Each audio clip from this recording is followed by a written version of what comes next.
Which is red.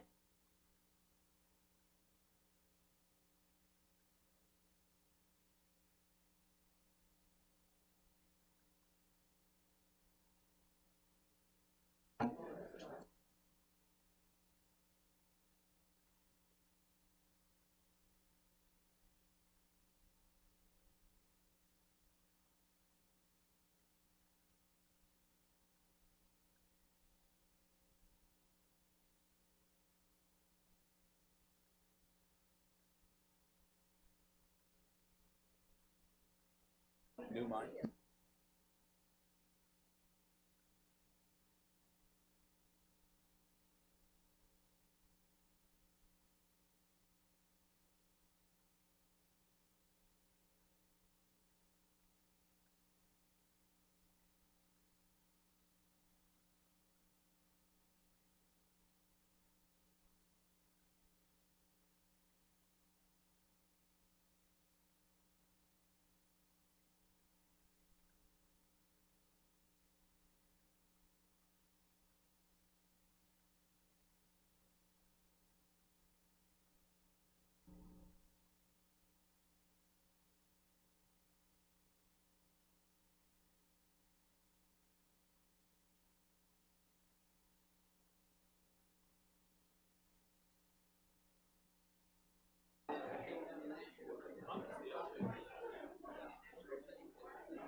Good afternoon, everyone. We will call the quarterly board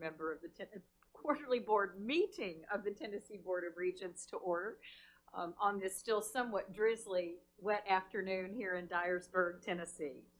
We just had a wonderful lunch hosted by Dr. Boyer and the great folks here at Dyersburg State, and just want to say thank you for the warm hospitality you have shared with us already today. And at the heart of that lunch, we sat with our students, we heard from the choir, a wonderful selection of songs, which reminds us all that the reason each and every one of us is here, and our team from our Tcats and our community colleges in the audience, is that it is all about our students. So that was a wonderful reminder and a great way to begin our time together. I will also say it was fun to catch up with for just a second, and hopefully we'll see her again, Rebecca Reeves, who served as our student regent from Dyersburg State now about 3 or 4 years ago. And I did this double take and didn't quite put 2 and 2 together. But Dr. Boyer had the wisdom to hire Rebecca at the college to run as coordinator for the adult students here. So she is doing a bang-up job, and it was wonderful to see that bright, shining, smiling face, as she always has been. And she certainly was a very positive presence on our board. So well done, Rebecca. I'd like to say that it was all due to the wisdom and of the folks you served with on the Board of Regents, but I won't, because you're your own star, that's for sure. And speaking of stars, we have 2 new stars joining us today. They've already attended our committee chairman's meeting, and that is our new faculty regent, Robert Pepper, from Whiteville, from our Tcat there. He is a machine tool technology instructor and has been with us now about 4 years, so welcome.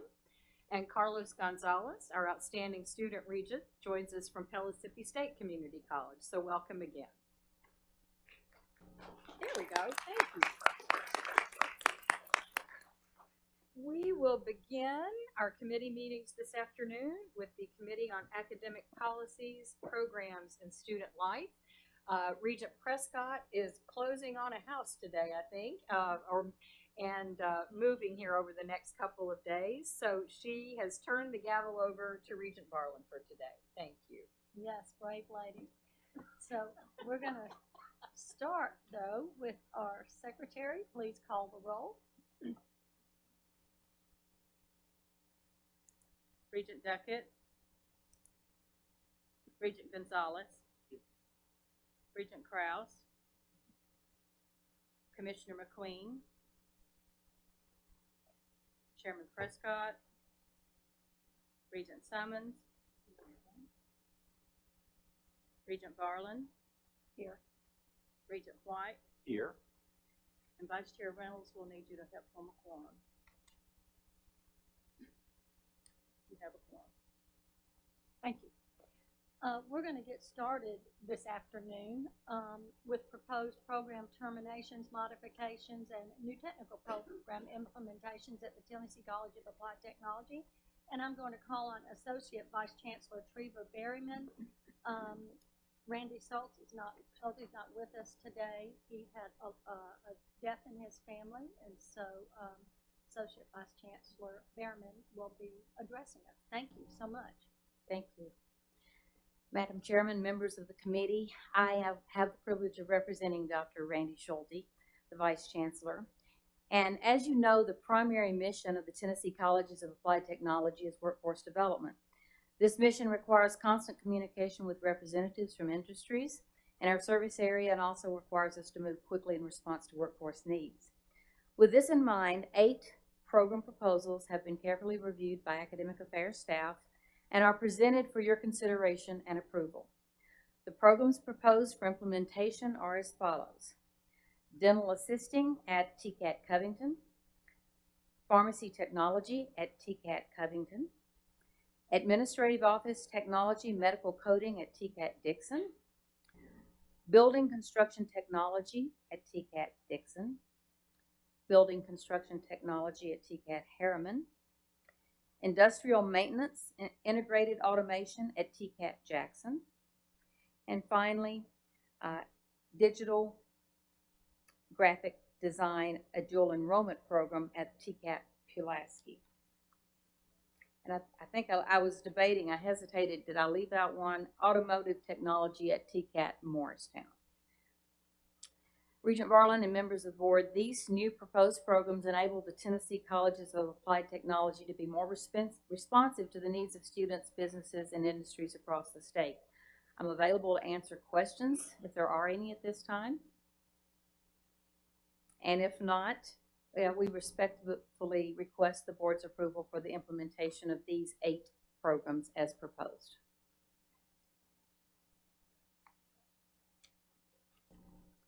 This is going to call for a voice vote. So do we have a motion? Thank you. Regent Summons, a second? Second. Okay, thank you. Regent Reynolds. Any discussion? All right. Call for the voice vote. I can't say that. All in favor say aye. Aye. Any opposed? Thank you very much. Now we're going to go ahead and move on with you, Vice Chancellor Treva Berryman, and we have a new degree. Is it at Southwest Community College? Yeah. Right. We want to talk about proposal. Thank you. Today I have one proposal from our community colleges to bring before you. Southwest Tennessee Community College proposes to establish a new Associate of Applied Science degree in Funeral Service Education. The plan is to implement this spring semester of 2019. The program will be delivered at the Whitehaven Center and will be housed in the Division of Health and Natural Sciences. This degree will be the first of its kind at a public college in Tennessee. The nearest programs are a private college in Nashville and a community college in northwestern Mississippi. The regional workforce demand is significant, and the annual average salary for those employed in funeral services is $31,527 per year. The proposed program was developed with input from a 25-member advisory board composed of funeral directors and mortuary service providers. The members pledged support to provide facilities for students to complete their practicums in funeral directing and embalming. The national accrediting body for funeral service education is the American Board of Funeral Service Education.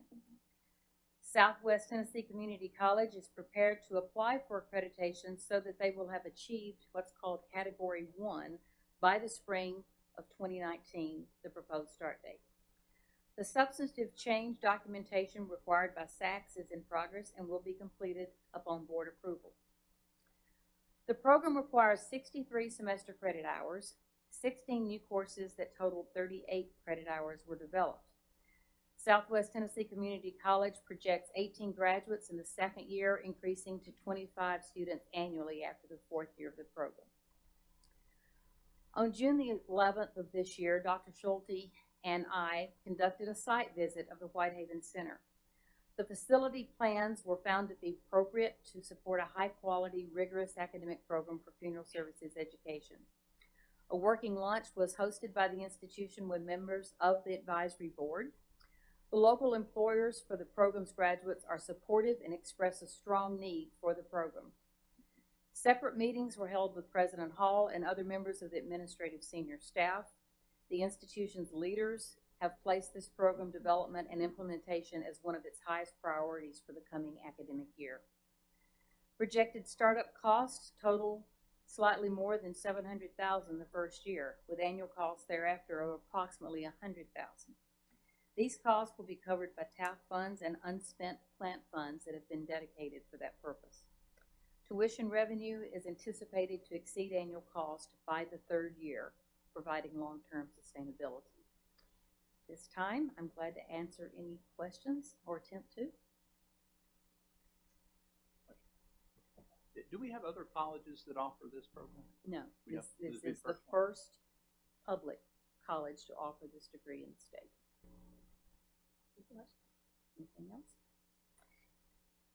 All right, I recommend approval of this new degree as proposed. Thank you very much. We need a voice vote on this, so if I could ask for a motion. So moved. Thank you. Regent White, a second?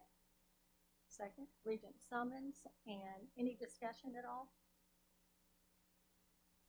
All right, all in favor say aye. Aye. Any opposed? All right, thank you so much, Thank you. Vice Chancellor, Associate Vice Chancellor Behrman. Okay, I'm going to now call on Vice Chancellor Heidi Lemming. We got some proposed revisions to TBR policy 2.08.20, the TBR system faculty and academic staff abroad program. So, Dr. Lemming? Thank you. The TBR policy in front of you for approval is simply in the new format that we're moving for all of our policies as we make revisions. So there is no substantive change on this first policy, TBR system faculty and academic staff abroad. All right, thank you very much, but we do need a voice vote on this as well. We've got several of these proposals. Should we do them all at one time? Mary says we should. Mary, can we do all these proposals at one time?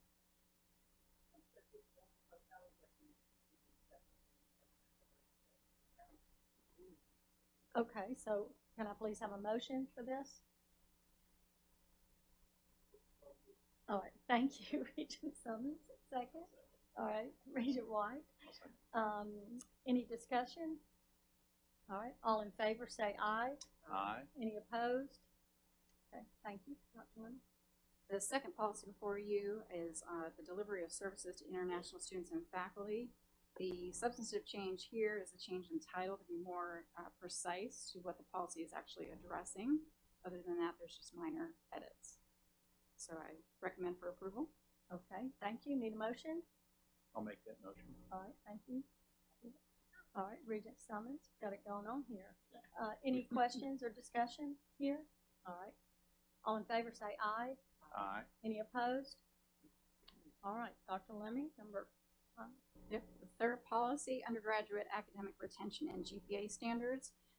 This policy, we've changed QPA throughout the policy to GPA. It's just a reflection of the fact that we say GPA. Everyone knows what that is, and nobody really refers to QPA anymore, so we've made that change. And then the removal of universities from that policy under our new governance structure. So I recommend this policy for approval. Thank you. Need a motion? All right. Regent Gonzalez, a second. Second. Second. All right. Regent White. Any discussion? All in favor say aye. Aye. Any opposed? All right. And we have the next thing on our list, I think, is the Skillsusa National Awards. You're going to give us the highlights on that, Dr. Lemming? That's Thank correct. you. This year I was privileged to attend a national competition in Kentucky, and so I wanted to share with you the highlights from the 2018 competition. This year we had 230 attendees, including competitors, state and national officers, delegates, advisors, administrators, and business and industry guests. 2018 had the largest attendance at the conference with 2,350 members. Since we started competing in 2005, our college system has won 342 national medals. In addition to the individual awards, the Chapter Excellence Program honors chapter achievement relative to the Skillsusa framework of developing personal, workplace, and technical skills. The Chapter Excellence Program establishes a quality baseline that all chapters are encouraged to attain, with the extra incentive for exemplary chapter performance. On the slide before you, you can see our 2017 Chapter Excellence honorees, and particular attention in the box there, we had 3 chapters with distinction. The Tennessee College System also received an award for having the largest college post-secondary association membership and an award for an increase in our membership. We had 116 national competitors in 74 different competitions. You can see our medal count from this year. A total of 85 Tennessee college students placed in the top 10 for their contest, and 61 competitors received Skill Connect certificates. Some pictures of our students at the national competition, and wanted to highlight for you our gold medalists in their competition category. Was in particularly pleased with Northeast State Community College. It was their first year competing in that Health Knowledge Bowl, and they did receive a gold medal.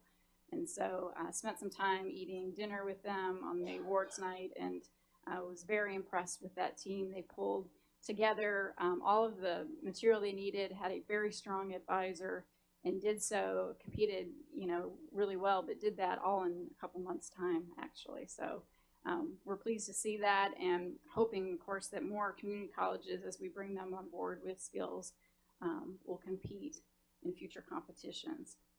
Did want to mention that we have hired a new Tennessee State Skills Director and Director of Experiential Learning at the TBR System Office. Joy Rich joined us about a month ago. She's working hard on our leadership trainings that we provide for Skillsusa, as well as she'll be focusing on work-based learning opportunities at our institutions. That includes co-ops, internships, and other work-based experiences to scale that across our community colleges and Tcats, particularly focused on faculty development and recruitment of students. And that's my report. Thank you very much, Dr. Leonard. Now, this informational purposes only, so no action is required on that. But I'd like to ask the Executive Vice Chancellor, Russ Deaton, to come forward for the policy and strategy update. And again, there's no action required by this committee for this. That's right. Good afternoon, Regent Barlin, Vice Chair Reynolds, Dr. Tidings, members of the board. Good to be with you today. The next several items we have melded together into a larger presentation. We're going to cover a lot of ground in the next half hour or so. Everything from new degrees as of spring 2018 to preliminary enrollments this past fall, this current fall. Look at graduation rates, how those have changed over time, some Tennessee Promise information, and the first look at Reconnect data that we will see. If I can too, a word of note about the process here. There are a lot of folks who help bring together what you're about to see in a very short amount of time. This data comes from both the preliminary fall census data that is essentially turned into our office about a week ago, because a lot of hard work from the folks at the campuses who get that turned around fast. The staff and the policy team back at TBR mailed that information with information from the Tennessee Student Assistance Corporation on financial aid to bring together a lot of this information in a very short order. And so that's recognized and appreciated, all the work that they do. What we're going to do today is walk through some of these updates. And as we go through this data, the important thing for us is not just what the numbers are showing us, but what the story tells us about what's going on at TBR and across the state over the last several years. And where I want to start is this first slide, which is the essence of the story today. You're looking at two different data points here. One is enrollment on the left-hand side. Over the last 9 years or so, across the community colleges, and you can see the increase we saw of recession era, how that has subsequently declined, and it's begun to tick back upwards the last couple of years. But overall, though, we've been in a declining enrollment environment, and that's not unique to Tennessee. That is a condition of the economy for the most part, of course. But in that context, what you see on the right-hand side is the essence of TBR's story in Drive to 55. Those are the awards produced at community colleges the last 9 years. We've gone from about 8,300 to over 15,000 this past spring. That's an 82% increase in awards. Again, within a declining enrollment environment, that's an extraordinary number. The year-to-year increase is about 8%, which again shows the impacts, as you'll see in a moment, of the Tennessee Promise numbers flowing through our data. This is the essence of our funding formulas, the essence of Drive to 55, and this is the product of years and years of hard work on the part of the faculty and staff across our schools. And again, it's a good story for us to be able to tell, awards going up that dramatically. As we go through this, by the way, and I mentioned this to Regent Barlin, please stop us and ask questions as we go through this presentation. If you see this data broken down by campus, you see the following numbers on your screen by school. These are inclusive of all awards, both the associate's degrees as well as short and long-term certificates. This is every award and credential at these 13 colleges.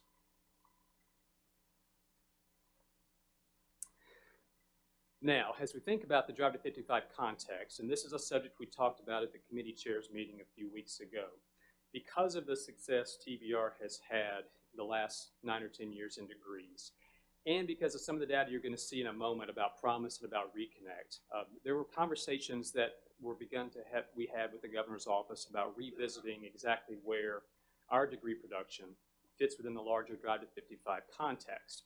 Of course, one of the distinctions here, though, is while we're showing you awards, we're counting credentials. There's a distinction between that credential count and the number of individual people that are impacted by those credentials. In other words, the same person could get 2 credentials. You see that in the awards data, and we have to account for that as we think about the impact on Drive to 55. What this data shows is putting those 2 numbers side by side. So for instance, on the far right-hand side, in 2018, again, we awarded over 15,000 individual credentials, but to about 14,000 individual people. That distinction will matter here as we talk about the revisions to our targets, because Drive to 55 is focused on the people impacted, not necessarily the credentials. So to review a bit, in 2015, the Higher Education Commission, through its master plan, established sector-level goals for across the state to hit the Drive to 55 goal by 2025. The TBR contribution was about 25% of that entire goal across Tcats and community colleges. The governor's office began to engage us in a conversation, again, largely reflecting the success our schools have had the last 10 years in pushing that number out further. In other words, increasing the share of that target that we would be responsible for. This conversation is starting with the community colleges. We hope it expands to the Tcats next, and also we're hoping it expands to the other sectors across higher education. But the important number here is that one smack in the middle, 107,000 total award recipients. That number represents, between this year and 2025, the number of people we need to impact to do our job for Drive to 55. Again, not their credential counts, but individual people. With input from THEC, with input from the governor's office, the board staff recommended that we increase that goal to the following number, 134,000, or about 25% more than we're doing now. What that means, too, if you look to the left-hand side, that means that the community college share of Drive to 55 goes from 15% of the total target to about 18% of that target.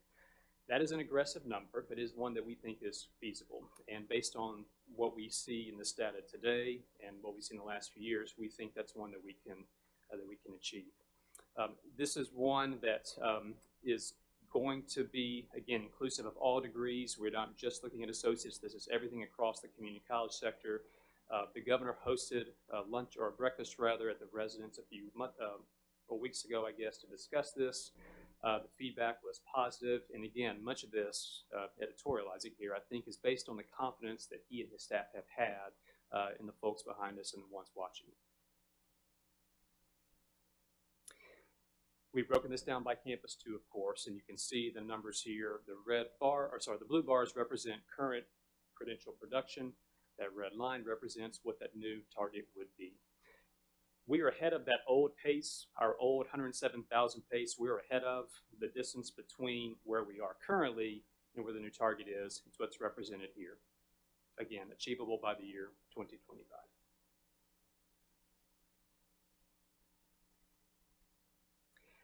As you take that community college sector number out across time, again, the blue bar is that award recipients, that red bar is the target, the estimated number we would need to hit to produce that goal we have from this day forth. Again, this is the recipients, not the credentials we show you, but we can make estimates of those to convert back and forth as we go through the years. Are there questions about this? This is something that has occupied a lot of the attention, I think, of a lot of policymakers the last few weeks, and it's important as the state honestly faces an inflection point with elections this fall and as these goals hopefully live on. But it's crucial to what you'll begin to see us talk about for the community colleges, of course, right now, and hopefully again for the Tcats in the years ahead.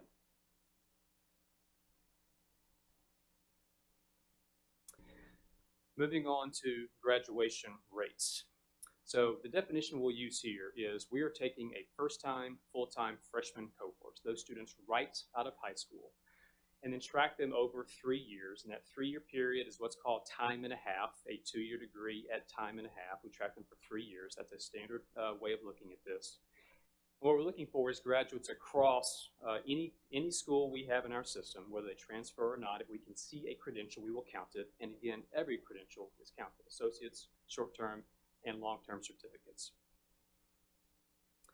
As you look at that data, you will see the last 6 cohorts of the graduation rate, moving from 13.6% for the 2010 cohort to 23.7% for the 2015 cohort.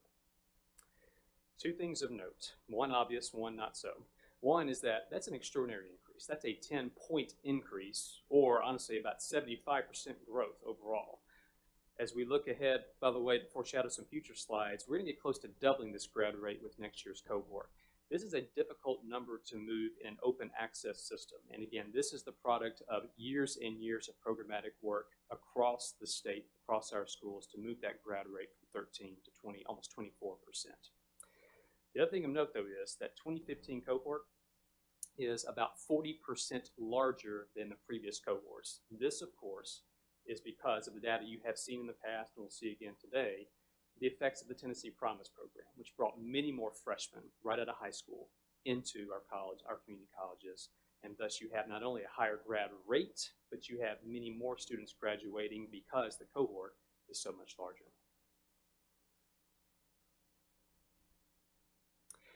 By campus, we do have some variation from a low of 11% to a high of 33%.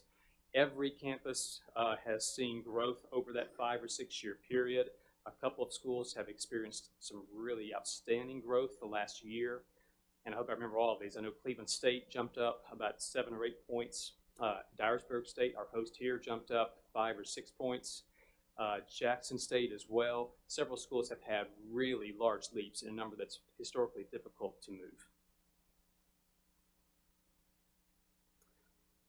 However, as we think about grad rates, and again, the theme of this whole presentation is both successes and opportunities and challenges going forward. As you break that grad rate down by race, you see the following trends. And again, tracking this over this last 6 years. For our white students, graduation rates about 27%. Hispanic grad rates, 22%. Grad rates for black students, about 10%.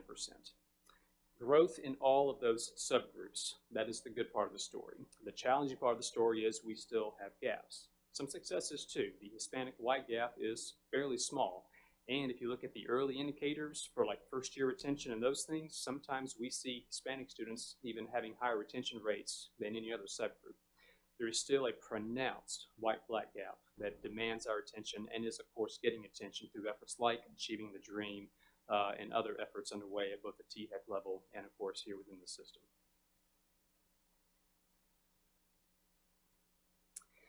This is a new chart. What you're going to see here is if you were to track a graduation rate and watch how it builds over time.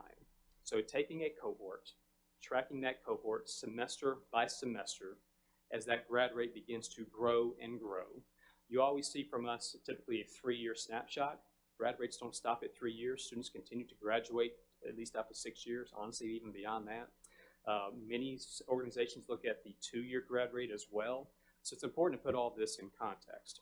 So what you're looking at is in each of those calendar years, those cohort years has a different color line here. And we're tracking that each cohort from a starting point, from their fall semester. And again, semester by semester, looking at how the grad rate builds up. So let's look from the bottom and work upward. That bottom, I guess that's a gray line, is the 2010, again, first-time, full-time freshman cohort. And we're counting summers here. So as you count semester by semester, you see that grad rate begin to grow as more and more of that cohort gets a credential. If you were to then take that 3-year snapshot, which is semester 9, where that vertical line is drawn, 3 years, that's where you see that 13.6% grad rate that you saw earlier. As you track that cohort, though, semester by semester, as you keep watching them over time, eventually that grad rate grows to about 24%. That's that last number on the far right-hand side after 8 years or so.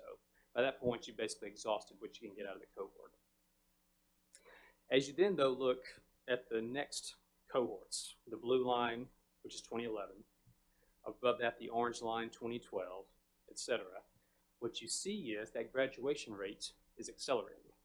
And as you go semester by semester, each of those lines is subsequently higher than the previous cohort. Every semester that goes by, that cohort has outpaced a previous cohort. This is that growth in grad rates. We can see it accelerating. That purple line is where that 23.7% metric was. That is what you saw in the previous few slides for the 2015 cohort. That is by far, as you can see, the highest grad rate we've ever recorded.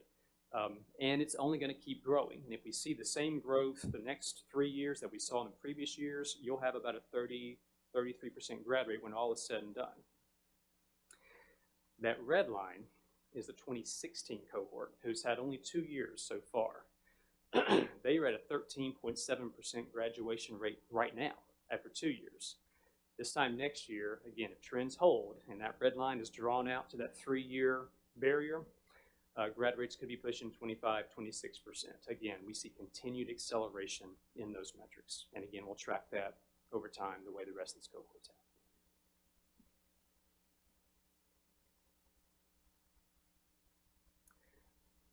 Moving away from grad rates for a moment. Grad rates are a very effective metric to evaluate a traditional age, first-time, full-time freshman right out of high school. But it's a limited metric because it doesn't at all evaluate a part-time student, an adult learner, a transfer, someone who comes to our system from some other path. So, and I'm going to credit Rebecca Ashford if she's either behind me or watching with putting this thought in our heads, because what we've done is we've sort of asked ourselves, okay, well, if you look at just the entirety of our graduates in a given year and look back and see where they came from, how did they come to our system? Did they transfer in? Were they a returning adult? Were they a first-time, full-time freshman that's captured in a graduation rate? So what you're looking at here is taking the entirety of a graduating class and simply breaking down those parts, taking 100% of those graduates and looking at what share comes from a certain profile. Let me start from the bottom up. 46% of the 2018 graduating class, those who walked across the stage that year, were never part of any first-time, full-time freshman cohort. Were never part of the metrics you just saw. They came to us some other avenue. They were an adult student, a transfer, a part-timer, something. So the grad rate doesn't even measure them, does not even try to capture their success rates. We have no really good metrics to capture that type of student. In fact, I have pledged to Dr. Tidings, and I will get this done, that we will develop some metric that tries to ascertain how well those students are doing in some sort of holistic way by campus. That's something that has eluded states forever. We're going to crack that nut. Nonetheless, that part of the cohort, we can't even, they're not a first-time, full-time freshman. But look at the green and the blue bars. Those are the 2018 graduates who were part of a previous cohort, who were part of either the 2015 or 2016 cohort. Again, about a third overall, we can trace back and say, yep, they're representing that grad rate. What that means, though, is the remaining 2/3 of this slide, the remaining 2/3 of our graduates are really not measured in any 3-year grad rate that I will ever show you. So again, it shows you how the grad rate's very effective for what it does. It is so limited, though, in what it tells us about our campuses, and it demands that we come up with better metrics that are more holistic in nature for our schools.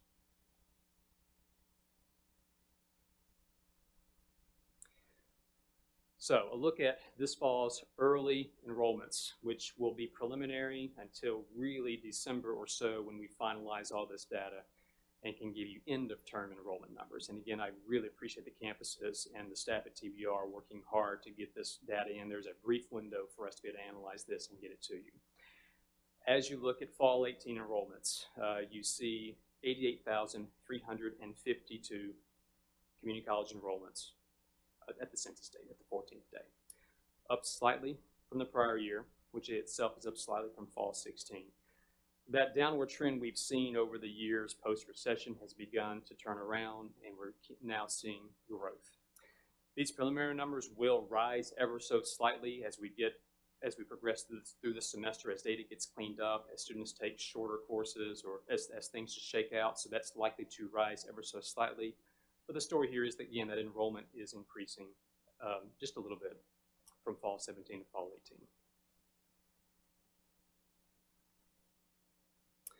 That first-time, full-time freshman class is holding steady. The last 2 years pre-Promise on the left-hand side of that slide shows you where the freshman class size was. Promise, of course, dramatically altered the terrain at our schools. You saw a surge of about 40% in that freshman class size between fall 14 and fall 15, from 14,000 or so to over 20,000. We've set a new normal, if you will. That new freshman class size is now in the 19,000 or so range and has been for the past 4 years. This reflects, of course, the college going rate in Tennessee now being much higher than it was. This is the fruits of promise, and again, a lot of other outreach efforts across the state the last several years. Adult enrollment. And let me caution you yet, don't think reconnect yet.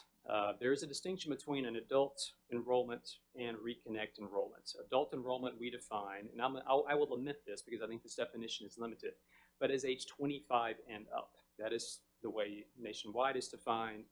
It is not based on your circumstances, which is where the weakness is in the definition. It's based on your age only. The data here is showing you that adult enrollment the last 6 years, both FTE and headcount. Fall 17 to fall 18, we have our first increase we've had since the Great Recession in adult enrollment, from almost 21,000 to over 24,600 or so. About a 17% increase in adult enrollment, and a concomitant increase, of course, in the FTE. If you were to take that back to fall 2009 or 10, you probably had 40,000 or so adults. Shows you how much that has changed as the economy has altered the landscape for higher education. But you've had an increase this fall, primarily, of course, due to Tennessee Reconnect. As we begin to look at the numbers, here is the first look at what Reconnect looks like across community colleges. We see about 14,692 reconnectors enrolled in community colleges this fall. I can tell you that number is surprisingly high. I think if you ask people to place bets on what you would see, I'm not sure even the most optimistic of us would have thought we'd get to about 15,000 reconnectors. The pool from which they are drawn is around 28,000 applicants. Some of these students we know will ultimately probably not be eligible as Tcat begins to determine final certification decisions as they assess independent status from the FAFSA. Some of these students will have default issues that make them ineligible. There's some reasons why this number might come down as the dust settles, but it's not going to come down very far. The fundamental story won't change. But again, we got almost over 14,000 reconnectors in school this fall from that applicant pool. Now you may be asking yourself, how is it that we have that many reconnect students, but the adult enrollment is only up about 3,500 students or so? Well, a couple of things. Again, adult enrollment is not the same thing as Reconnect. Reconnect is more a function of your independent status on your FAFSA, not your age. Adults is just 25 and up. But as we have begun to dig into this data, and this is very preliminary because we're just getting our hands on it, around 80% or so of that Reconnect population are returning adults. They have already been in our schools. They're not new to higher ed. That's not a bad thing. But only about 3,000 or 4,000 of them are new to higher ed. That's roughly the adult enrollment increase we just saw in the previous slide. In other words, they're already in our system. They're already in our adult enrollment counts. Nonetheless, about 15,000 of them at our schools, an extraordinary success early on for that program.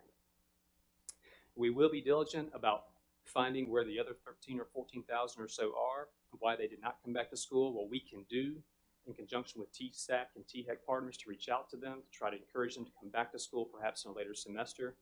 But thus far, that's an extraordinary success.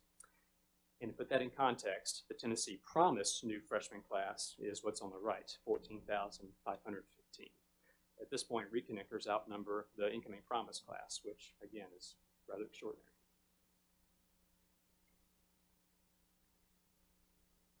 By campus, the most enrollment at Pellissippi. Dr. Wise in the audience, of course. This is the second year for them. They launched early a year ago.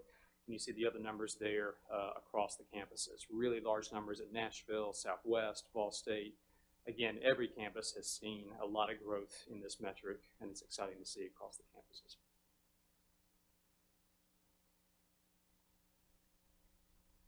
At this point, I want to ask Dr. Amy Moreland to talk about Tennessee Promise data. At the end of this too, and there's some handouts that I'll refer to later on, we want to put all this again in a broader context for the story that's unfolding for TBR and connect this back to the programmatic work that is both we're currently pursuing and the work that's coming up in the coming years. Dr. Moreland.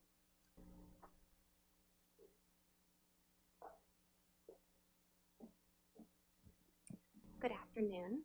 We're happy today to provide an update about Tennessee Promise students at community colleges. Back in March, we provided some information about the inaugural 2015 Promise cohort, and I'm happy today to say that we can provide information about the 2016 and 2017 cohorts as well. This first slide is going to show the distribution of students within that first-time full-time freshman cohort at community colleges over the last 3 years. So you see there the number of Promise students in each of those years, but you also see two other categories, non-Promise students and other freshmen. Those non-Promise students are going to be key to this story. Those non-Promise students are defined as essentially students who could have been Promise participants, who were in most cases eligible for Tennessee Promise, as they were recent high school grads who met other eligibility requirements, but they, for a variety of reasons, did not participate in Promise. That third category of other freshmen, that's largely adults who were not eligible for Tennessee Promise. And so what we see over time is two important things. First, from fall 15 to fall 16 and then into fall 17, we see an increase in the number of Promise students. In fall 17, over 14,000 students at community colleges were incoming Promise students. We've also seen a decrease in the number of non-Promise students, from over 4,700 students in fall of 15 to only 3,500 students in fall of 17.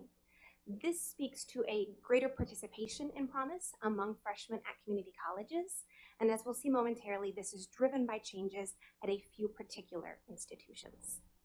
As Promise participation has increased and the size of that Promise cohort has grown, we've also seen the composition of that cohort change ever so slightly. So over time, the makeup of Promise students has grown slightly more diverse and representative of the larger student population. And that's what you see here. So from fall of 15 to 16 to 17, we see a slight increase in the proportion of Promise students who are Black or African American, a slight increase in the proportion of Hispanic students among the Promise cohort, and that's summarized there in what you see about underrepresented minorities. So in 2015, underrepresented minorities made up about 19% of the Promise cohort, but by 2017, they made up more than 22% of the Promise cohort. And so as the Promise cohort has grown, it has also grown slightly more diverse. We see this as well when we look at other characteristics of those cohorts. In some ways, the more recent cohorts look a lot like the fall 15 cohort, but when we look at the proportion of Promise students who are also Pell Grant recipients, we again see some change over time. So from fall 2015, where slightly under half of Promise students were also Pell Grant recipients, to 2017, when 52.7% of Promise students were also receiving a Pell Grant. So over time, the Promise cohort has changed and Promise participation has increased. The next thing you'll see here is more about Promise participation at each community college. If we look at recent high school graduates, which is just another way of thinking about students who could have participated in Promise, we see that system-wide across all community colleges, about 80% of recent high school grads were also on Promise as of fall 17. That's up from about 73% in fall of 2015. And you see those numbers here broken out for each individual community college. At every single community college, this number went up between fall of 15 and fall of 17. And at a few community colleges in particular, this number went up really significantly. And so I want to show you a few of those institutions that saw a big increase in Promise participation, which is another way of saying a smaller number of those non-Promise students, getting more students into the program. So if we look at some of the colleges in particular that saw those significant changes, that's what you see here. On the far right-hand side, you see those system-wide all community colleges rates from 73.5 to 80%. But if we look at a few particular institutions, we see what's driving some of that increase in Promise participation. For example, at Southwest, in 2015, fewer than half of recent high school grads who were enrolled as first-time freshmen were also Promise participants. But over time, that number has increased quite a bit. To 2017, where over 2/3 of recent high school grads were Promise participants. We also see big increases at places like Cleveland, Dyersburg, and Walters as well. If we take this measure of promise participation and drill down even further to just look at underrepresented minority students, where we have seen an increase, we also can see some campus trends. So system-wide, we went from about 57% of recent high school grads who were underrepresented minorities participating in Promise, up to 70% in 2016. And if we look here at Dyersburg, we see some of the biggest changes. So from 2015, when 49.6% of underrepresented minority recent high school graduates were participating in Promise, to 69% in 2016. There's no one single factor that explains this, but much of this positive progress speaks to the work of people on campuses and in communities across the state to encourage Promise applications, financial aid applications, and other work that helps students get through the Promise application process. And so we think this is all really positive signs for Promise's growth. For the 2016 cohort, the second Promise cohort, they have now completed 4 of their 5 semesters of Promise eligibility. Many of them have graduated. And so what you can see on the screen here is the success of students in that 2016 cohort compared to students from the 2015 cohort. From the 2016 cohort, after 4 semesters, 13.7% of them have already earned a degree or certificate. Another 4.4% have transferred to another institution, and 39% are still enrolled. If you take all 3 of those things together, that's an overall success rate of 57.2%, and that puts them on par with where the 2015 cohort was at the same point in time after 4 semesters. We will continue to track this cohort as they complete their Promise eligibility, and we're also looking at the 2017 cohort and the incoming 2018 cohort in the same ways. Now, as you've seen a lot of this data today, we wanted to show you a few tools that we have created and are working on that help to summarize this information and provide some visualizations of a lot of this data that you have seen today. And so we're going to quickly switch over to the TBR website, where we can see a couple of tools, including updates to our data dashboard, as well as some new profiles that we are unveiling. So on our data webpage, there are dashboards that we released and launched back in March. A lot of the data that Dr. Deaton presented today about graduation rates, trends in student awards, that updated data is now part of this dashboard. If anyone wants to examine that information in more detail, interact with that data. Additionally, in March, we launched some community college data profiles, and I'm happy to tell you today that we've been working on some additional profiles that examine data about student success in new ways. One of those, which I'll show you, is a profile of student success and equity at community colleges. What you see on the screen here is an example of that profile that includes data from all 13 community colleges. We are working on individual profiles for each community college as well, and those will be posted in the weeks to come, and we'll have the updated information that you've seen today. But as an example, what this profile does is it shows graduation rates and retention rates broken down by race, ethnicity, and gender, and it identifies where we have equity gaps, as well as what we can do to begin to close those gaps. These profiles, if I quickly scroll to the bottom, also show areas where we have already made significant progress in closing equity gaps. So for example, when it comes to retention, for the 2016 cohort, when we look at how many of them returned in 2017, our highest retention rates were actually among Hispanic students, particularly Hispanic female students. And so these profiles provide a deeper dive into data as it relates to equity, and we'll be posting the individual community college versions of these soon. The TBR system-wide one is currently already available on our website, alongside one more community college data profile that provides just a broader look at student success, including much of the data that you've seen today about the total trends in awards and graduation rates, as well as retention rates. These profiles also acknowledge that many of our students will succeed in other ways. So in addition to the graduation rate, it shows you how many students from cohorts transferred or were still enrolled after that graduation rate cutoff. And last but not least, these profiles also provide some data about things that we might look at along the way. Before we get to graduation, what are some other performance indicators that we can examine to measure student success? And so that includes credit accumulation in the student's first year, as well as data about the completion of key gateway courses like college level math and English courses. It also provides more information about Tennessee Promise, as well as giving us a chance to highlight the great work in student success that's happening at community colleges across the system. So again, the system-wide version of this is available now alongside our dashboard, and the individual community college ones are coming soon. At this time, I'd be happy to answer any questions that you have about Tennessee Promise or these profiles.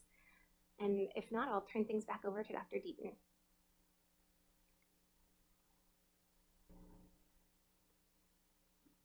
Thank you very much.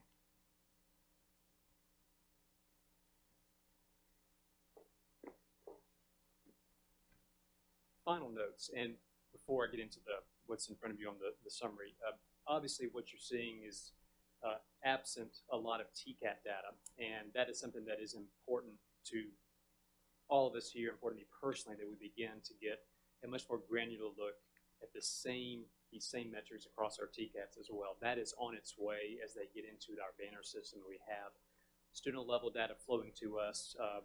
It's important to us that we have the same insights across those 27 schools, and that is coming in the near future as well.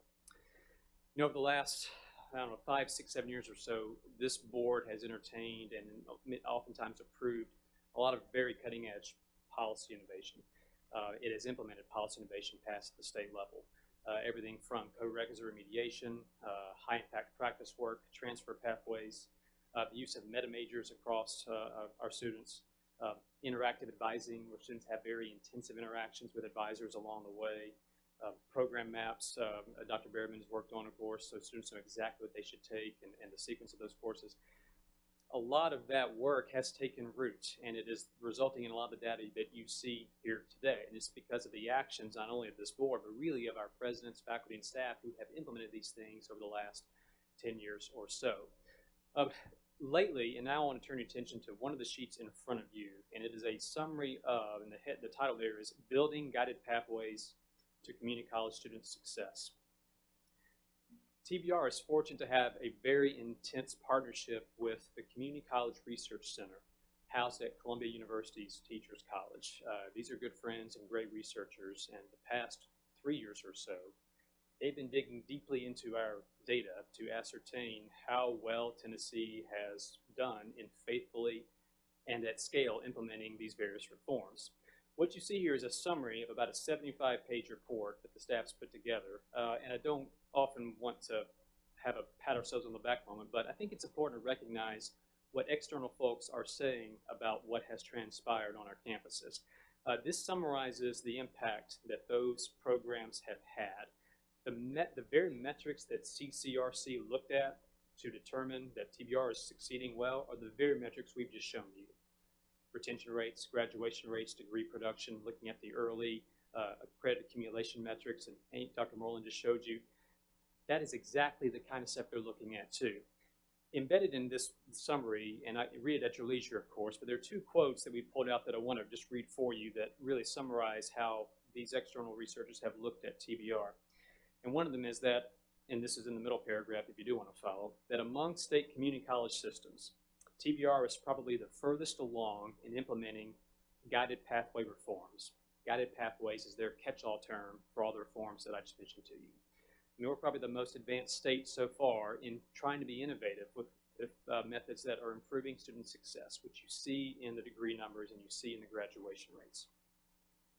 And then finally, they say that Tennessee community colleges have implemented a coordinated set of reforms on an impressive scale to improve student learning and credential completion. Every now and then it feels good to be sort of validated by external folks, and that's a bit what's going on here. CCRC has dug in, I promise you, very deeply in our data. and they provide some nice external validation for what has transpired on our campuses the last 10 years or so. As we look forward, though, you've heard us talk more about achieving the dream and the Pathways Network, which all of our schools are associated with one of those two broad reform efforts. Many of the metrics you will see us talk about as those two efforts unfold are exactly these metrics that are in this presentation today, that are highlighted by CCRC's work. This is the essence of the work that this system is doing over the course of in the coming years that is building upon the student success and workforce connections that we're all here to pursue. So with that, Regent Varlin, happy to answer more questions, but that is our report for today. Would anybody like to ask? I've got a question. With the growth, are we going to experience any difficulties with infrastructure, teachers, things like that? Short answer is probably in spots, yes. And this, of course, will be different by campus, of course. Well, one sort of overall point, we're still 10,000 or so students away from the peak we handled back in the recession. And so I feel at an overall sense, our capacity is there. There is both always a teacher shortage at both the Tcat and community colleges in certain spots, and at times a facility shortage. So that may happen as we grow the next few years, but I think our schools are equipped to handle that. And of course, a lot of that manifests itself in our capital project recommendations where we see those capacity issues arising. But for the most part, I think we're well equipped to handle those. So Russ, Yes. I appreciate that. What are 2 or 3 other challenges that you see out there that we need to make sure we're aware of, that we're looking at, that could turn these numbers in a different direction? It's a great question. I'll point to a couple of things. As much progress as we made in financial aid, and again, Tennessee has $500 million flowing into financial aid, there's still some issues with say book costs, certain non-mandatory fees, which Promise and Reconnect don't capture, just other expenses a student encounters as she goes through her program. Dr. Lemming and others have been working on a broader project. It's called Beyond Financial Aid that tries to examine and identify what those are. They tend to be hidden because they're not the required tuition fees that everyone aims at. But there's other costs too that tend to get in the way at times. Again, we have addressed in large part financial aid, no doubt about it. And Promise and Reconnect are wonderful successes. But there are other costs too that are faced, particularly on the textbook side. And you'll be hearing more about that from the staff here in the months ahead. And the second thing I would point to, I suppose, is as much progress as we've made with having a suite of advisors and advising infrastructure, a lot of that high-touch work is the key to keeping students on track and progressing towards a degree. And many of our schools have made great progress there. We were fortunate to get $1 million from the General Assembly and the governor this past budget year to begin to increase that capacity, but there's more to do. And as we look around at how other systems have really been able to increase their numbers, it's because they put a lot of attention on that human advising element of what we do.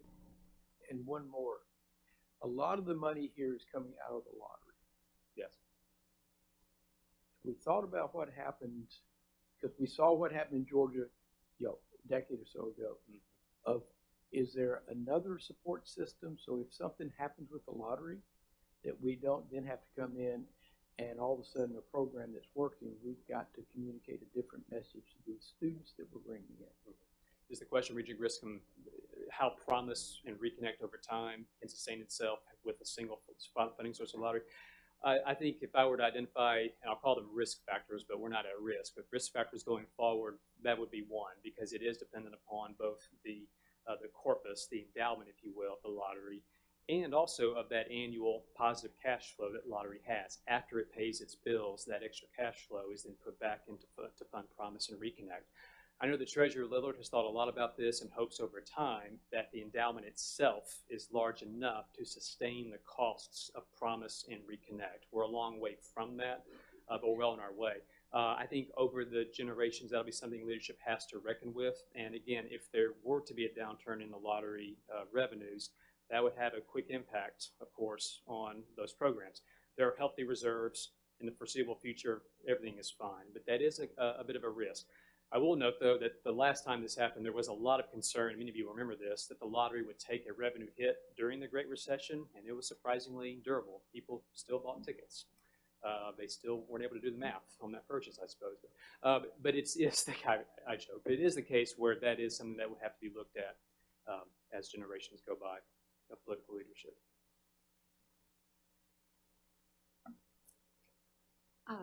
Madam Chair, I would suggest for the committee's consideration, and Russ, can you go back to the revised target slide? That just because the community college piece, which, as Russ mentioned, the governor's met with the chancellor and our community college presidents, and we worked through these numbers with Tcat and members of his policy staff. I would just suggest for the committee's consideration that we take these I'm numbers. getting there, I'm sorry. No, that's okay. Heaven knows I couldn't find it, so I'm just glad you're there.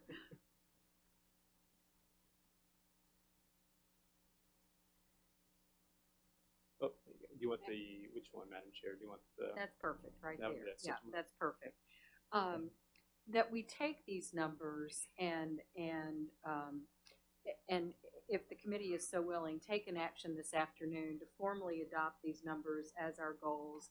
Again, as Russ said, this comes as no surprise to our community college presidents, as they've been very much a part of this conversation, and they did react very positively to the governor's challenge that morning. That we formalize these as part of our goals and our metrics, and that Russ and the team then continue to report back to us on a regular basis as to where we are. Because again, at the heart of the success of the Drive to 55 is what we're doing at both the community college and the Tcat levels. So I toss that out for the committee's consideration. Any discussion? Do you want a motion? That would be great. Okay. Again, if the committee's not. All right. Would you like to make the motion? May I make the motion since I'm? Yes, she is. I made the quorum. I was That's gonna right. say. I so move whatever I just said. Did somebody, Sandra, did you? No, that's We're that we adopting. adopt the proposed revisions to the Drive to 55 targets as our metrics going forward, and that the board receive our regular reports and updates on those revised targets. And Madam Chair, if I could note, in front of you as well is a summary in a narrative form and a table of this discussion. yeah. Yes. Mhm.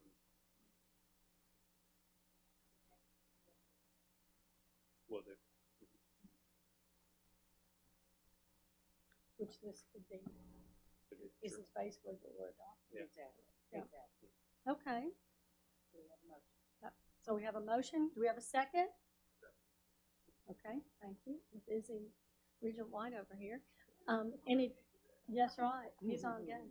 Any discussion?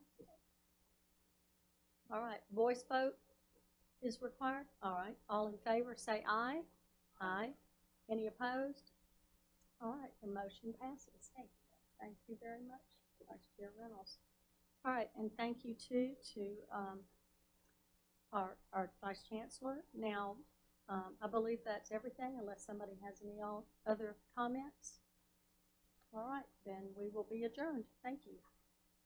Thank you very much. Well done. And to Russ and Amy, that's been an extraordinary amount of work over the past few weeks. So thank you very, very much. Good report. Don't go anywhere, folks. We are moving on to the Committee on Finance and Business Operations. And Regent Griscom, we'll turn the gavel over to you. You are serving as acting chair today in the absence of Regent Duckett. The members on this committee, Regent Burdine, Regent Hatch, Regent Summons, and Regent White, please. So, Sanjay, may I ask you to call the roll, please? Regent Burdine, Here. Regent Duckett, Regent Griscom, Here. Regent Hatch, Here. Regent Krause, Regent Prescott, Regent Summons, Here. Regent White. Here. You have a quorum. Thank you. So now that we have a quorum, I want to call the meeting of the Finance and Business Operations Committee to order. The first item, which will require a voice vote, is the presentation of the report of the Technology Access Fee Spending Plans for fiscal year 2018-2019. Let me call on Vice Chancellor Danny Gibbs.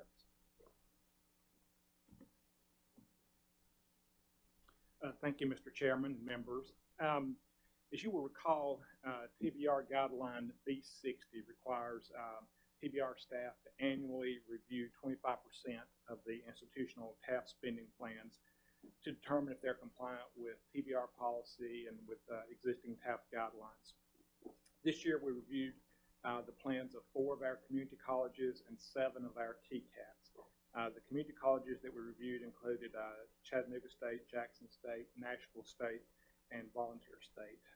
The Tcats included Elizabethton, Harriman, Knoxville, McKenzie, Morristown, Ripley, and Whitefield. And we're pleased to report that all the plans that were reviewed were found to be in compliance with applicable policies and guidelines. Mr. Chairman, this concludes our report on the TAF spending plans, and staff recommends approval of the plans. Thank you. Does anybody have any questions regarding the technology access fee spending plans? If not, I would ask for a motion to accept. So moved. John? Second. Thank you. Any other questions? If not, it is a voice vote, so all those in favor say aye. Aye. Those noes, ayes have it. Thank you, Danny. Second item is the request regarding the Digital Engagement Initiative. Vice Chancellor Gibbs, I ask you to share that with us, please. Okay, thanks, Mr. Chairman.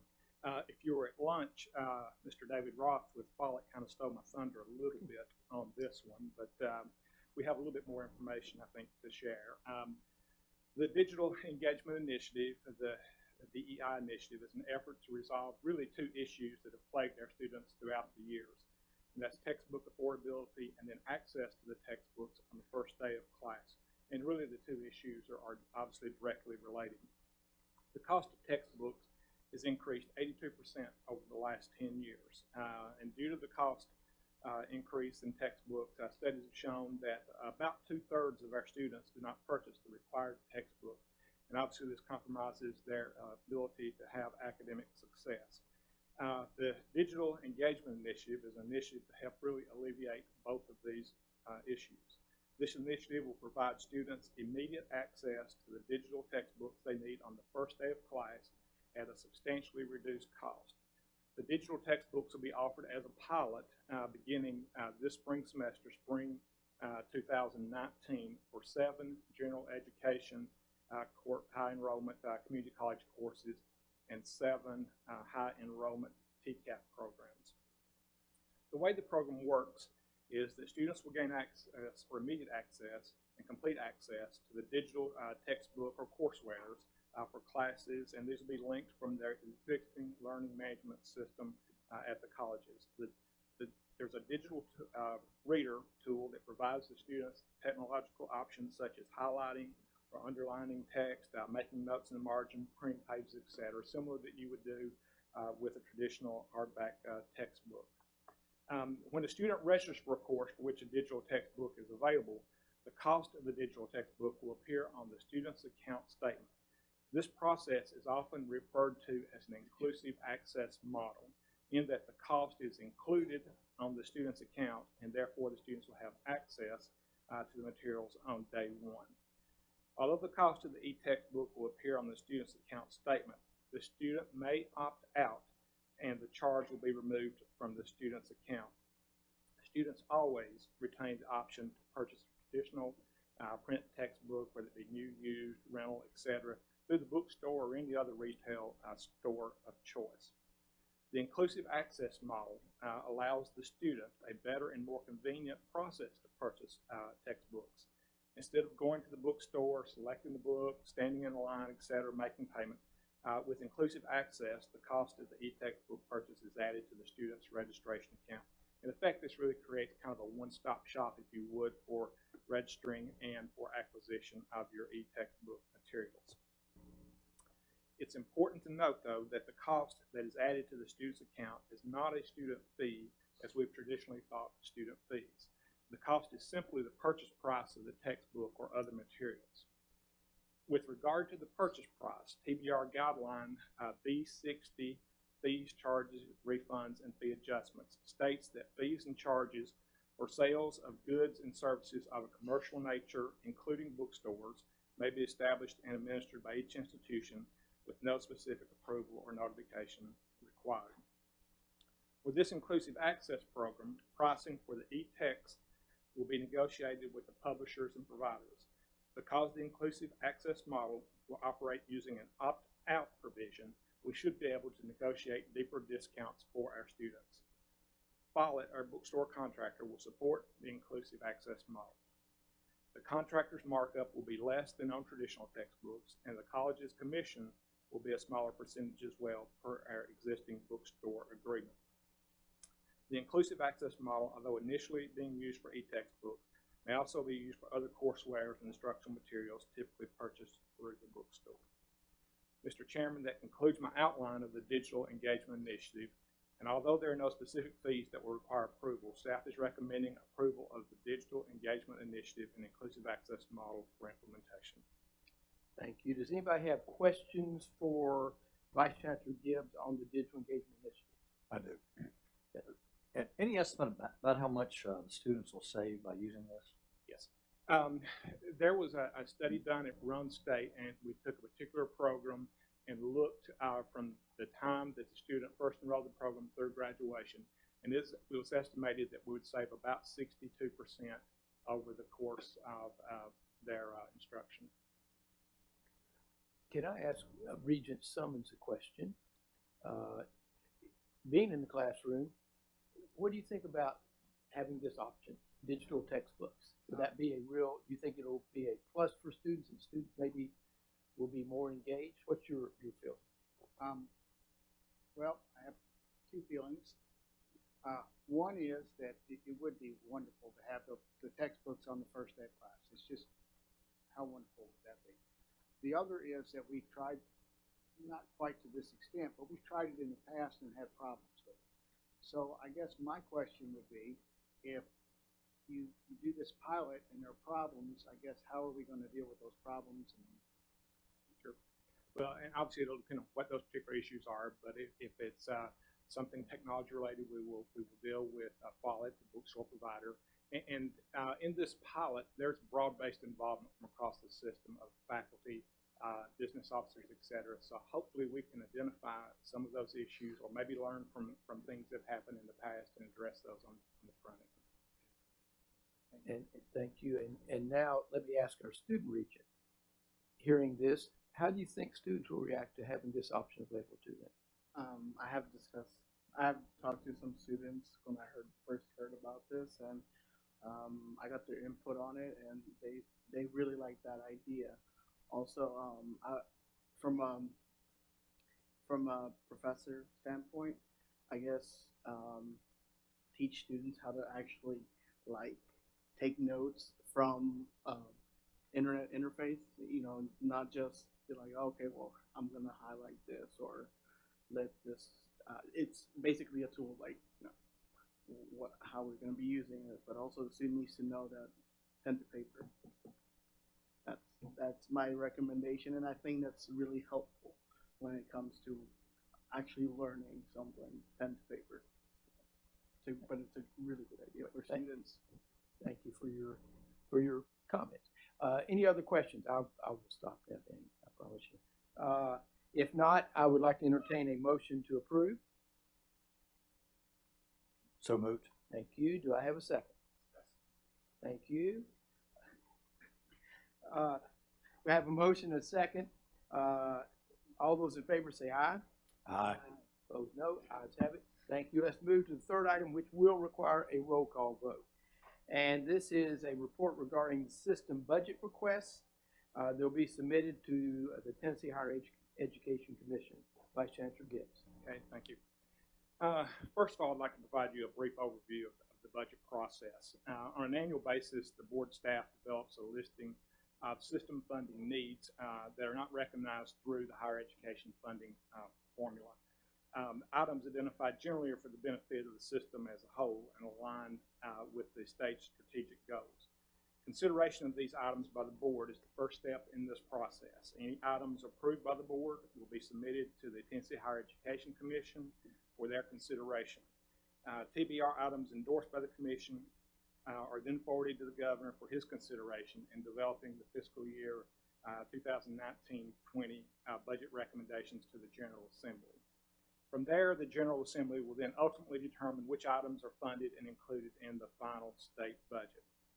As you can see from the chart before you, the items being presented today total approximately $10.2 million, with $7.2 million of that being on a recurring basis and $3 million non-recurring.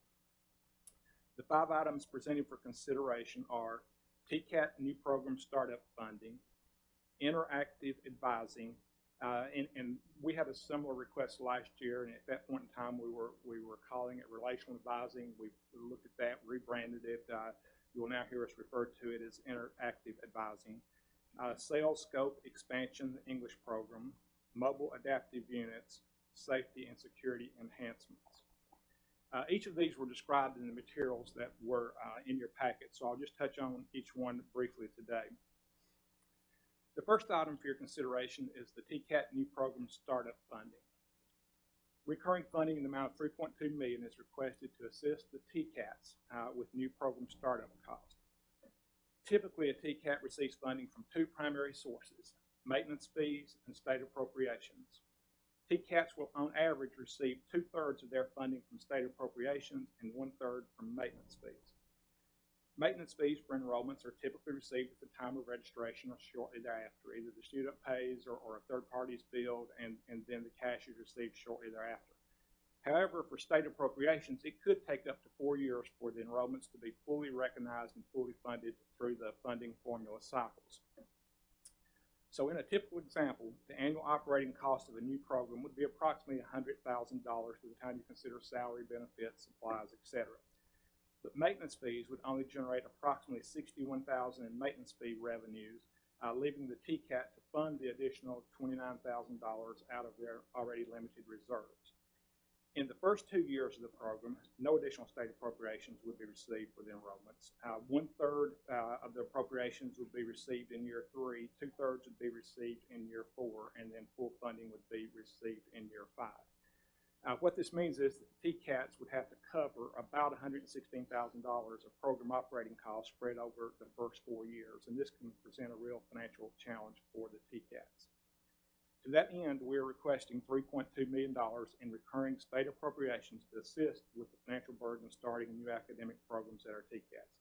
Should this funding be approved, it will in no way change the rigorous review process that is currently conducted by TDR Academic Affairs Office as part of the new program approval process. I'll pause there before I go to the next item if there's any questions or comments. Any questions? Okay.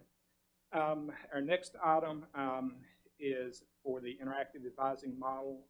Funding is again being requested to continue with the implementation of an interactive advising model at our institutions. As you are aware, student advising is a critical component of student success, retention, and success, and has gained greater prominence as a strategy to support Tennessee's completion agenda and the drive to 55 numbers that we just reviewed earlier. Last year, $1 million was received on a recurring basis to support this advising model.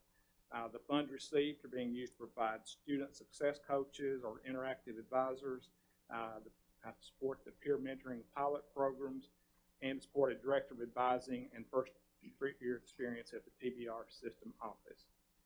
The interactive advisors provide academic and transitional support to first-year, transfer, and continuing students applicable to their academic, social, and personal responsibilities. The peer mentoring program allows for a way to scale and enhance the interactions between the advisors and students through the use of current students as peer mentors. Through the pilot program, each school can identify best practices in a student outreach, mentoring, and student engagement outside the classroom. Our Director of Advising provides overall leadership and coordination for the development and implementation of system-wide programs and activities related to advising and to other first-year initiatives. The additional $1 million per year is being requested to scale the initiatives that we've just described, as well as to create a professional development opportunities to ensure that the high-impact practices are replicated across the state.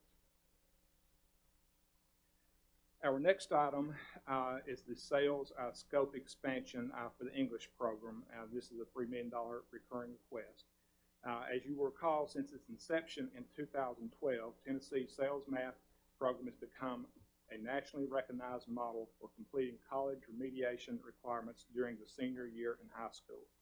As a result, high school graduates may enter higher education institutions and begin taking college-level credit-bearing courses without additional remediation. Now we would like to replicate that success statewide with a similar program in English. Sales English was actually piloted in 2015-16. Although the program had success rates that were very similar, equal to, or greater than the sales math program, however, funding wasn't adequate to scale the program on a statewide basis. So the purpose of the request before you today is to obtain the funding to implement the sales English program statewide and hopefully work towards eliminating the need for remediation on our campuses altogether. Our next item relates to the mobile adaptive training units, and this is a $1 million non-recurring request. Non-recurring funding is requested to purchase and equip an additional mobile training unit. As you recall, last year we had a similar request and we received funding to build one mobile training unit. Currently, that unit is in the design and engineering phase.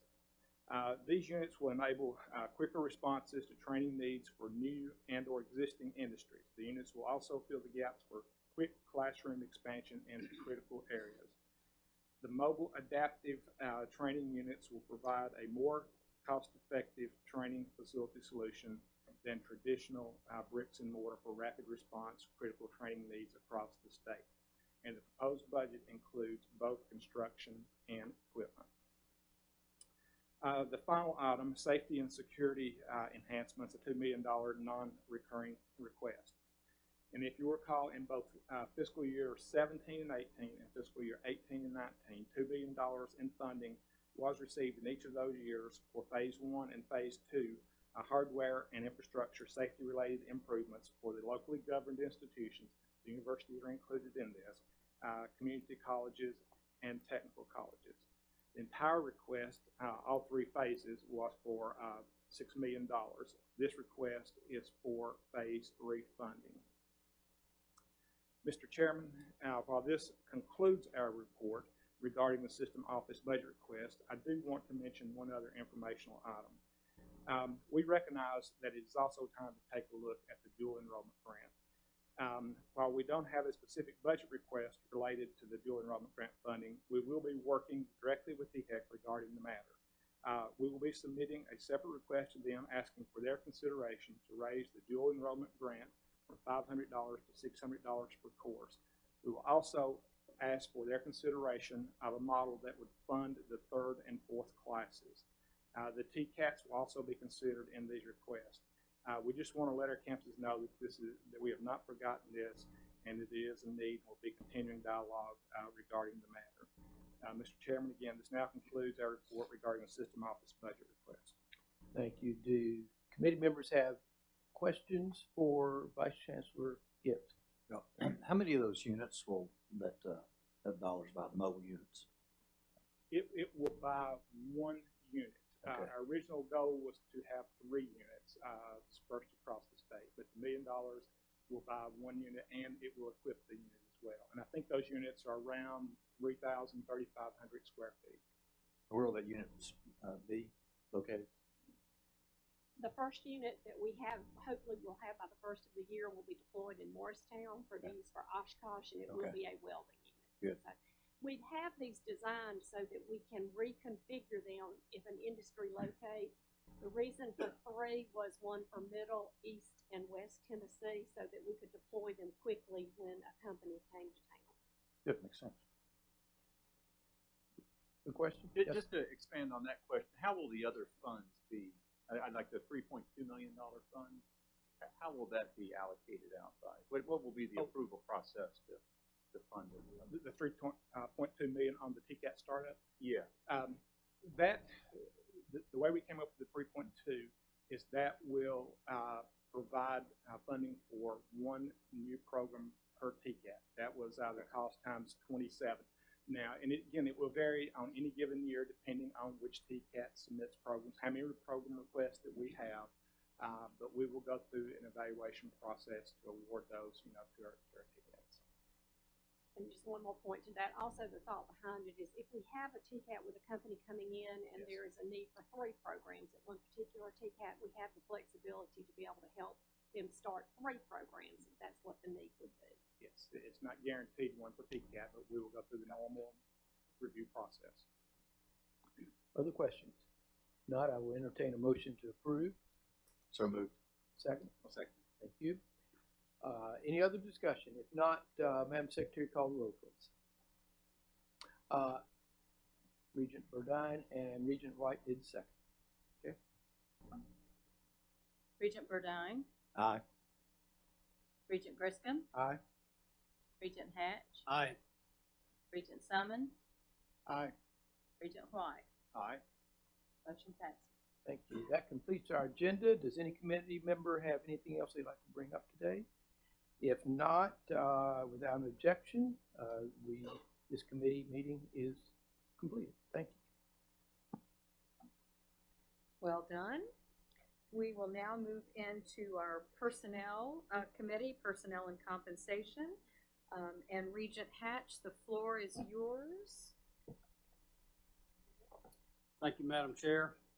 I'm calling the Committee on Personnel and Compensation of the Tennessee Board of Regents to order. Madam Secretary, please call the roll. Regent Hatch, Here. Regent Green, Here. Regent Shockey. Here. Commissioner Templeton. Regent Barlin. Here. Regent White. Here. You have a quorum. Thank you. So with that, we will get started. If you remember, we've got several items today. The first item is the consent agenda. As you recall, at the committee chairs meeting, we were briefed on the following 3 items under the consent agenda. The materials were provided on the website. Unless anyone has a question about an agenda item, we will act on all 3 with one roll call vote. The items are recommendations to award tenure upon appointment, request to grant tenure upon appointment to one faculty member at Pellissippi State Community College. Item B, faculty promotion increase adjustment. At the June board meeting, the committee reviewed and approved faculty promotions and the corresponding increases. Since then, Tcat Memphis identified one discrepancy where a promotion was submitted and subsequently approved without the corresponding increase. Item C, executive incentive pay adjustment. At the June board meeting, the committee reviewed and approved the executive incentive compensation plan payments. Since then, 2 corrections have been identified. The committee has received the corrected information and are included before you now for consideration and approval. Are there any questions?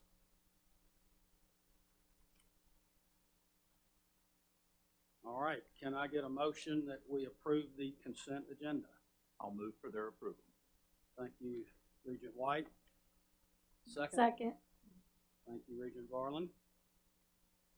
We'll need a roll call vote. Regent Hatch, Approved. Regent Green, Approved. Regent Shockey, Regent Varlin, Yes. Regent White. Yes. Motion passed. Thank you. The next item on the agenda is institutional compensation proposals. I'd like to call on Vice Chancellor Danny Gibbs for those recommended proposals. Thank you, Mr. Chairman. If you'll recall, at the June board meeting, the board authorized a compensation strategy for the system that included the creation of a 2.5% salary pool for our institutions. The approved strategy required that 1.5% of that 2.5% was to be used for a cost of living adjustment effective July 1, 2018.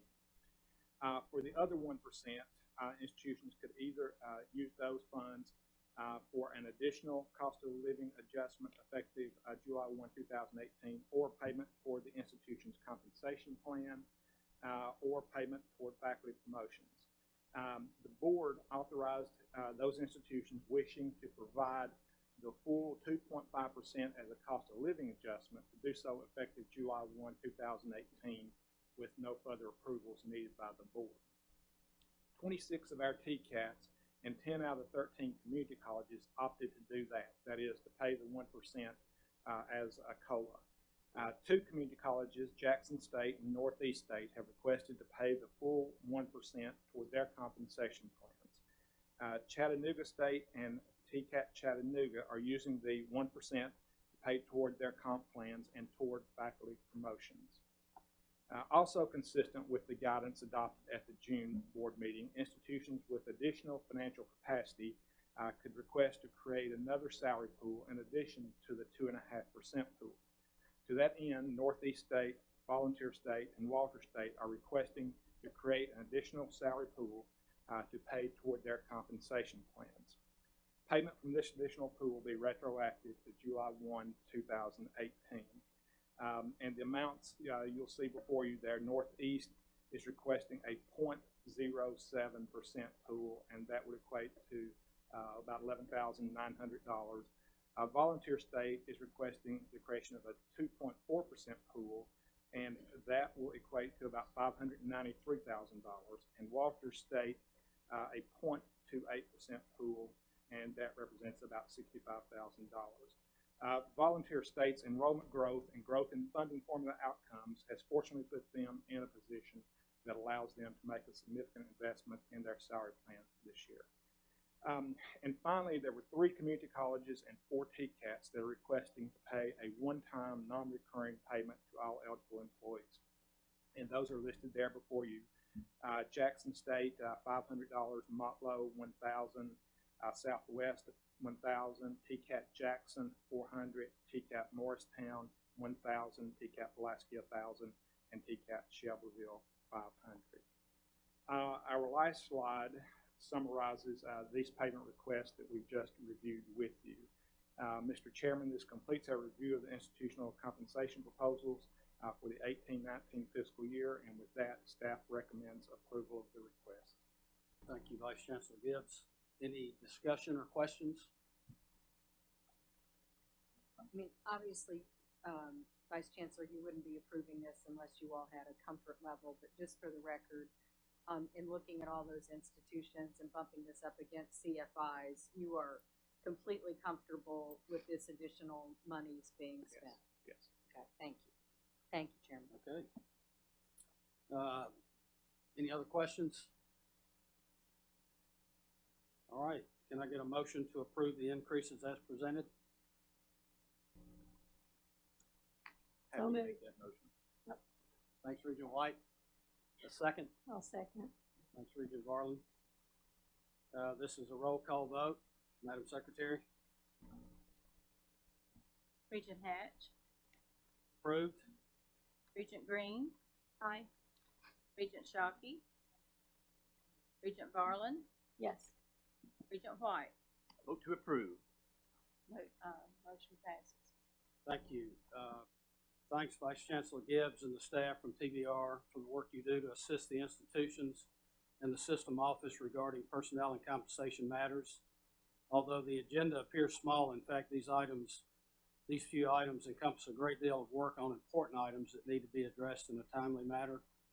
We're dealing with people's lives and not just numbers, so I, along with the committee, thank you.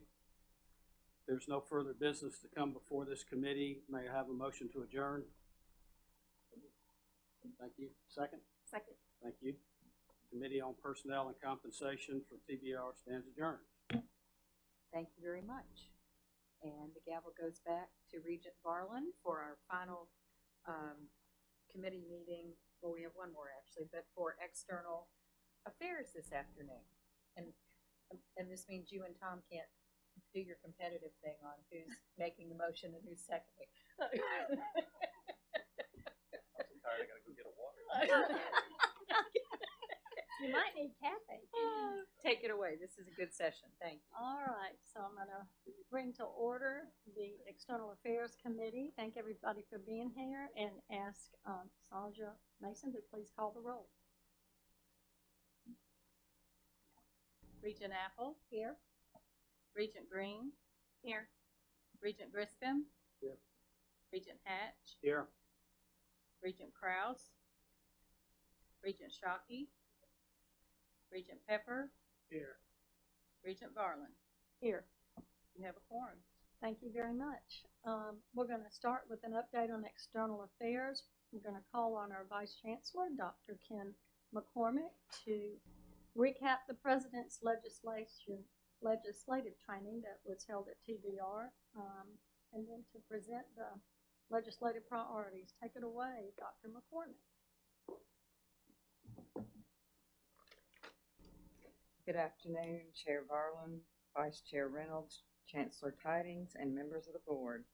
I am here today to provide an update on two current External Affairs Division initiatives, and the first is an update on the government relations activity.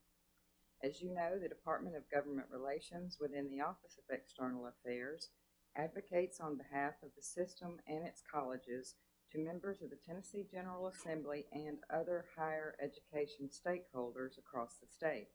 Legislative session will begin January 8th, 2019. That's just right around the corner, as we all know. In preparation for this session, we are right on track with timeline goals set for this year. Our schedule is filling with the institutional legislative events over the next few months, and our presidents have done a remarkable job of scheduling those much earlier this year. In July and August, our government relations team met with all systems office divisions to discuss potential legislation and to gather some same subject responses from our campus presidents. On August 7th, Regent Griscom was kind enough to lead our first presidential legislative summit training, and we thank him greatly for that work. I will be presenting the preliminary legislative priorities, and in December we will be presenting those finalized priorities to you. Also in December, we will begin engaging legislators on affirmed priorities. From January through session conclusion, we will continue engaging legislators through chancellor presentations before legislative committees, the TBR Day on the Hill, weekly bill review meetings, and one-on-one meeting with legislators. So through all of the discovery activities thus far, we have established the following preliminary broad-based legislative priorities. There are 5 of those. First is to secure formula capital outlay and equipment funding requests. Second, ensure the statewide safety and campus security of TBR's 110,000 plus students. Third, support efforts to expand college access to all Tennessee high school graduates. Fourth, to ensure that system institutions are afforded the flexibility to be nimble in response to the continually evolving educational demands required for student success. And finally, continue to thrive and grow as the workforce development arm of Tennessee's economic and community development efforts.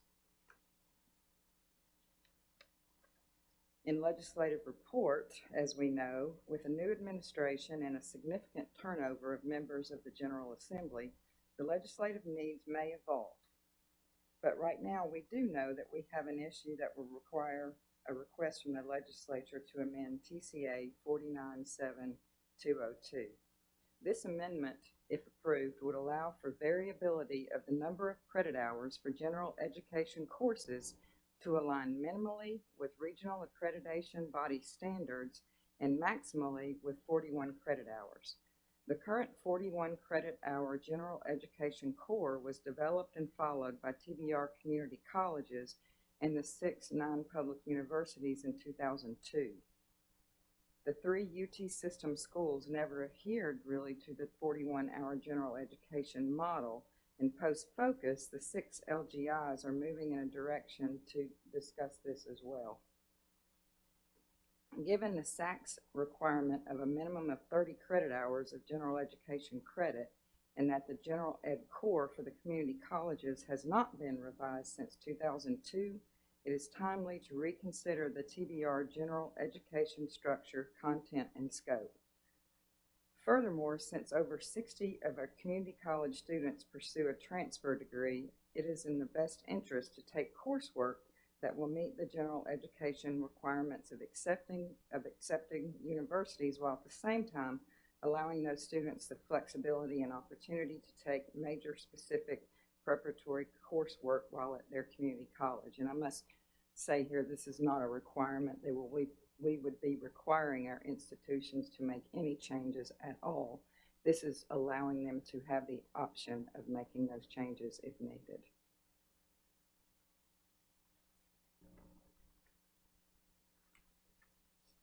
Finally, in government relations, we'll be distributing to you the 2018-19 schedule of campus legislative events.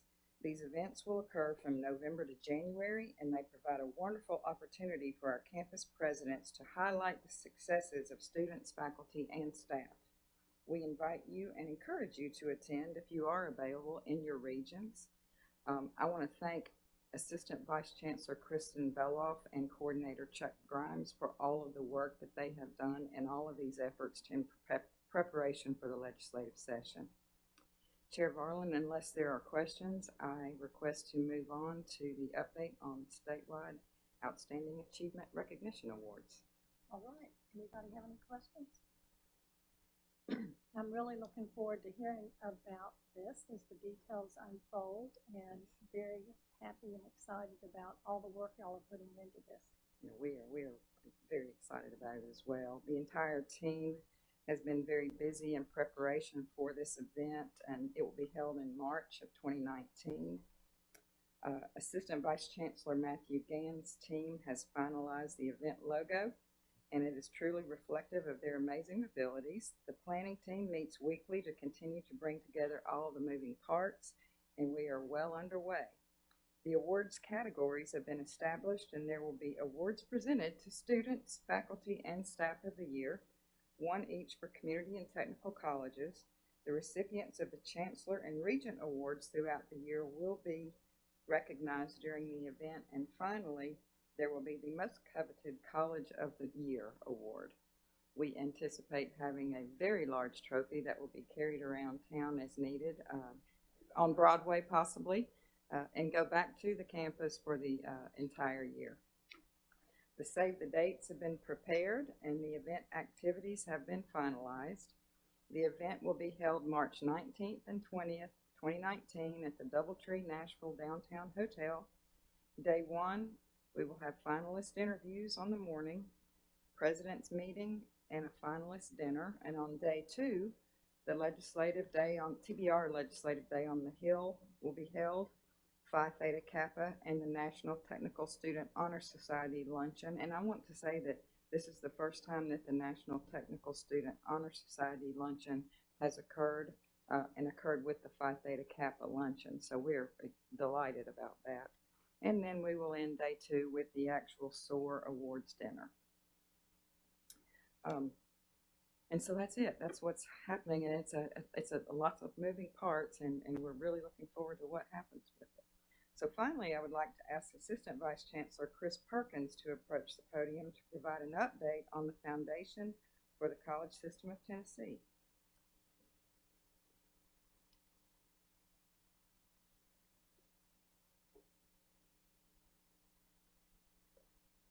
Thank you, Dr. McCormick.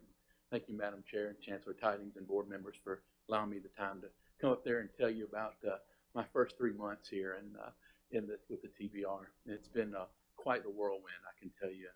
Getting back real quickly to Dr. McCormick talking about the College of the Year, I was fortunate enough to be at an institution in another state that won College of the Year, and I can assure you that that trophy was like a Where's Waldo for about a year, showing up in different parts of the Atlanta area. So just excited about all of that. I want to just kind of give you an update of where I've been, what we've been doing for the first 3 months since I started here in July. I wanted to let you know that in early August, we presented proposed new bylaws and dissolved the Tcat Foundation and reconstituted the Tcat Foundation Board as the foundation of the College System of Tennessee, pending establishment of the new board. Right now, we're early in the initial process of recruiting members to this board. Our goal is to meet as a group in spring of 2019 and put together materials for and right now we're putting together materials for visits with potential new trustees and to talk to them about joining this board. I had the opportunity to meet with Regent Barlin on Friday, September 7th to discuss this process. And we spent about 2.5 hours just talking things through and had a very productive meeting. I also wanted to let you know that we're also working on an initial strategic plan for the new foundation that will establish funding priorities, and that will allow us to go out and visit with national foundations, state foundations, as far as and also corporations nationally and statewide.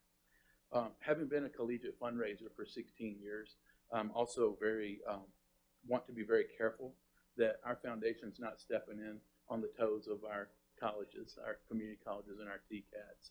That was a very sensitive subject for me in my years doing that, and we worked very well in the previous state I was at, and want to continue that. I've had the opportunity to meet with all but one of our community college foundations, and I'll have that one finished here in about 2 weeks.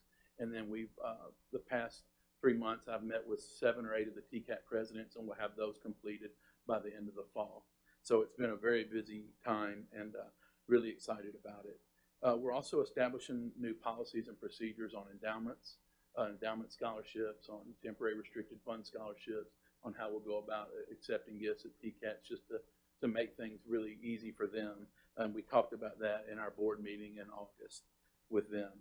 We've privately raised right now over $12,000 in the first 2 months to go towards the President's Retreat and some other options, other things that we've got going on.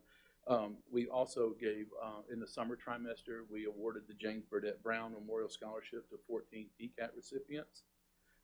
We have twice met with country music television officials to discuss a possible partnership for a statewide initiative that you'll hear more about in November at President's Retreat. That's been going really well. As I told you, we've met with all but one of the community colleges. We'll finish with them in October. And on November 13th and 14th, we'll host our first peer group meeting for community colleges and on the advancement officers. So they'll be able to come to Nashville, and we're going to meet as a group and discuss a variety of things. And then on the 14th, we're also going to be meeting with all the presidents and Tcat presidents as well to go over what we'll be doing. So if anybody has any questions, I'll be glad to answer them. If not, I'll bring Dr. McCormick back up. Anybody have a question? Thank you so much. Thank you. Thanks for having me.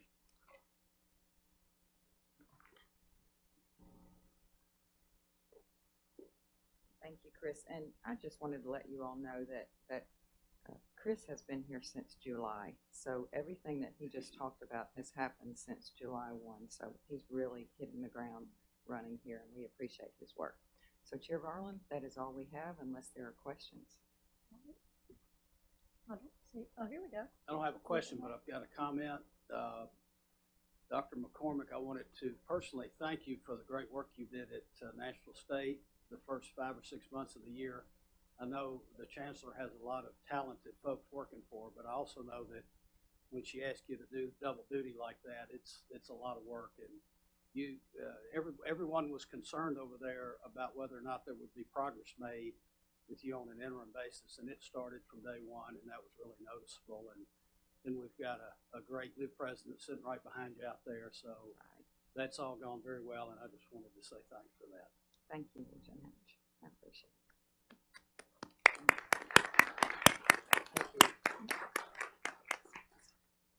Thank you. Thank you.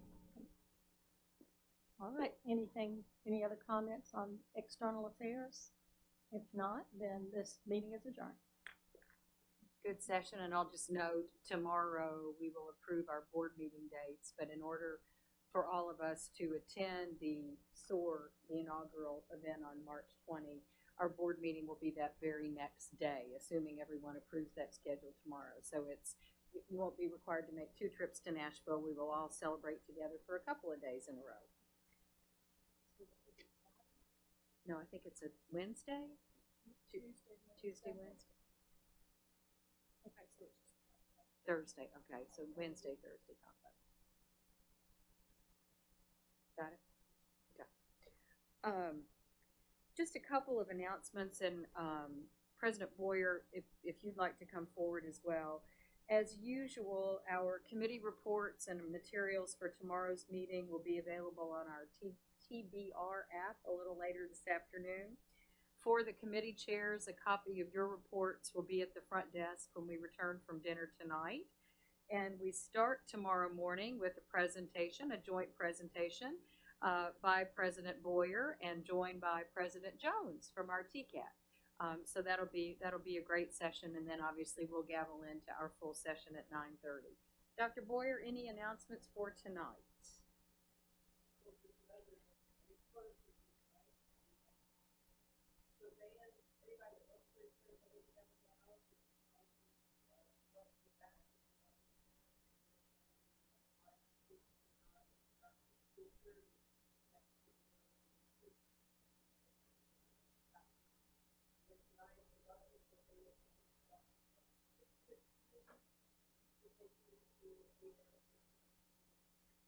We're looking forward to that. So, attire for tonight is casual, if folks.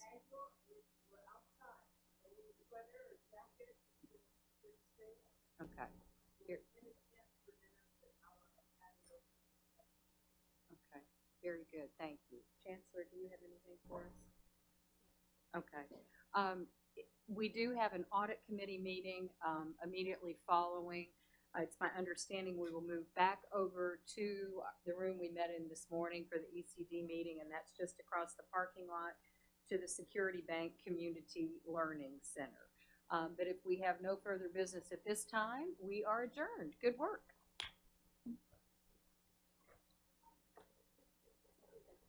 Yep.